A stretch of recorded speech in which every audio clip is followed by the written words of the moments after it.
So, isang magandang araw sa inyong lahat mga tol.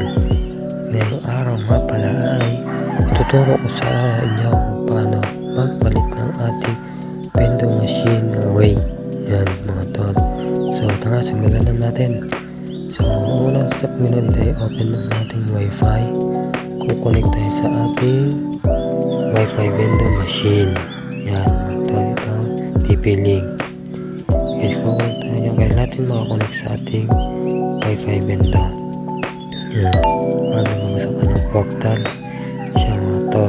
Ito yung kanyang tinatawag na portal, ating wifi vendor machine. Yan. Then ito yung kanyang my vendor rates. Yan, yung 5 ay 1 hours, 10 ay 2 hours, 20 ay 4 hours. So yan ang ating papalitan mga guys. So yan. So tara, simulan natin ang pagpapalit. So back lang ulit tayo dyan. Yan. Then punta tayo sa Google Chrome natin. Yan. Pag nandiyan na kayo sa ating Google Chrome, search na natin yung dapat ay para mabuksan yung kanyang pinaka main portal natin.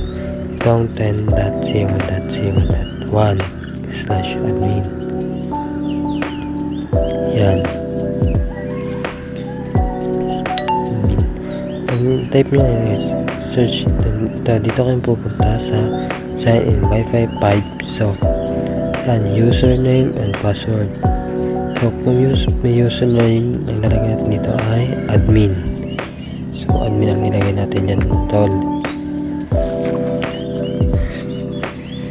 Tapos sa password ng mga tol, kung nakalimutan nyo ninyo ang inyong password, pwede ito kung Wi-Fi 5 so Wi-Fi vending machine, pwede itong search natin, type natin dito itong Wi-Fi 5 so yan mga tol.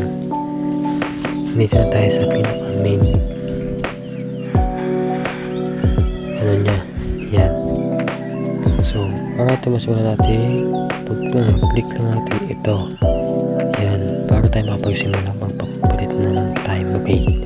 So hanapin natin itong system, then click, then itong settings, click ulit natin yan mga tol. Then ito, makita natin dito ito. Yan, ang hanapin natin dito ay yung default rate. So ito siya mga tol. Yan, default rate. Ito tayo magpapalit ang ating oras ng ating vending machine. So yan, as you can see, kita natin dito yung 1 ay 12 minutes, 5 is 1 hours, 10 is 2 hours, 20 is 4 hours. So yan ang papalitan natin guys. Para makapagpalit naman, itong edit ang ating pipilitin dito guys. Yan. So yung one nga pala hindi natin babaguhin. Kaya natin siyang 12 minutes. Yan. Itong 5 pesos ay papalitan natin ng 3 hours. Yan. So dati, ito nakalagay dito ay 1 hours lang. Papalitan natin siya ng 3 hours. So yan. Success na siya so guys. Success. Then ito namang 10 pesos. Ganun na ulit, same processes lang ulit. Yun. Kumulta natin yan ng 10 ay nga natin 6 hours. Yan. Yan. Success na ulit siya mga tol. Then itong 20. Yan. Itong 20 ay gagawin natin 12 hours. Pata natin yung 4. Yan. 1 and 2. Yan, 12 hours save, success. So yun mga tol, napalitan na natin siya mga tol.